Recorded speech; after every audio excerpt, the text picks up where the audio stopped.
Welcome to Indira recipes. సన్నకారం పూస అండి, లేదంటే వాంపూస, ఏదైనా నచ్చు. తింటుంటే మాత్రం భలే బాగుంటుంది. మంచి స్నాక్, ఎనీ టైం స్నాక్. చేసుకోవడానికి కావాల్సిన పదార్థాలు: శనగపిండి, బియ్యపిండి, పొడి బియ్యపిండి అండి, కారం, వాము, రుచికి తగినంత ఉప్పు, డీప్ ఫ్రైయింగ్ కి ఆయిల్. వాముని డైరెక్ట్ గా చక్రాల్లో వేసుకుంటే మనకి చక్రాల గొట్టంలో ఇరుక్కుపోతాయండి, అందుకని వాముని పొడి చేసుకోండి.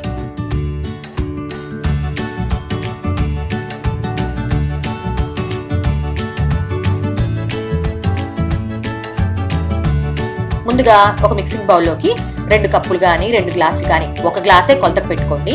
దాంట్లో శనగపిండి, అదే గ్లాస్తో 1 గ్లాసు బియ్యపిండి, 1 టీ స్పూన్ కారం, 1/2 టీ స్పూన్ వాము పొడి, మీ రుచికి తగినంత ఉప్పు అన్నీ వేసుకొని ఒక్కసారి బాగా కలుపుకోండి.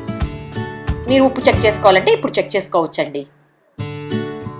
దాని తర్వాత పొయ్యి మీద ఒక 3 టేబుల్ స్పూన్లు, అంటే కొంచెం పెద్ద స్పూన్లతో నూనె తీసుకొని నూనెని బాగా కాచుకోండి. ఆ వేడి నూనెని ఈ పిండిలో వేసుకొని స్పూన్తో ఒక్కసారి కలుపుకోండి. నూనె వేడిగా ఉంది కాబట్టి. కొంచెం చల్లారిన తర్వాత చేత్తో బాగా కలుపుకోండి. మీకు నూనె వేసుకోవడం ఇష్టం లేకపోతే కొంచెం వెన్నైనా వేసుకోవచ్చండి. తర్వాత మనకి చక్రాల గిద్దలో సన్నది పోల్స్తుంది ఉంటుంది కదా ప్లేట్, అది తీసుకోండి. దాని తర్వాత కొంచెం కొంచెం నీళ్లు పోసుకుంటూ చపాతీ పిండిలాగా కలుపుకోండి. ఒకవేళ మీరు ఎక్కువ క్వాంటిటీలో చేసుకుంటే పిండిని 2-3 భాగాలుగా చేసుకొని కొంచెం కొంచెంగా కలుపుకొని అప్పుడు ఒత్తుకోండి. పిండి నానిపోతుందండి, అందుకని. తర్వాత డీప్ ఫ్రై తగినంత ఆయిల్ పెట్టుకోండి. ఆయిల్ని మీడియం ఫ్లేమ్లో కాగనివ్వండి. చేతిని ఒక్కసారి తడుపుకొని ఉండల్లాగా చేసుకొని చక్రాల గిద్దల్లోకి పెట్టుకోండి.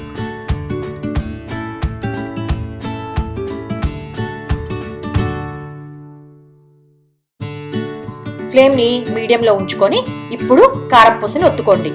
కారపూసని ఒత్తుకున్న తర్వాత మీడియం హైలోకి ఫ్లేమ్ని మార్చుకోండి. మీకు బబుల్స్ కాదేనండి, బుడగలుగా కనిపిస్తుంది చూడండి.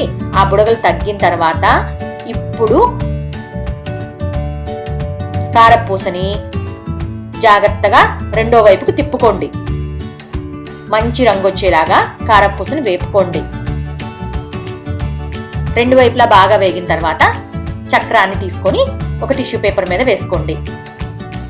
ఇంకొక విషయం అండి, ఏ హాట్ అయినా సరే తీసుకున్న వెమ్మటే ఒక డబ్బాలో పెట్టుకొని ఎమ్మటే మూత పెట్టండి.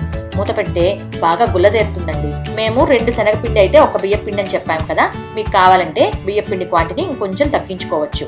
ఒకసారి ట్రై చేయండి మేము చెప్పినట్టు సన్నకారపూసని.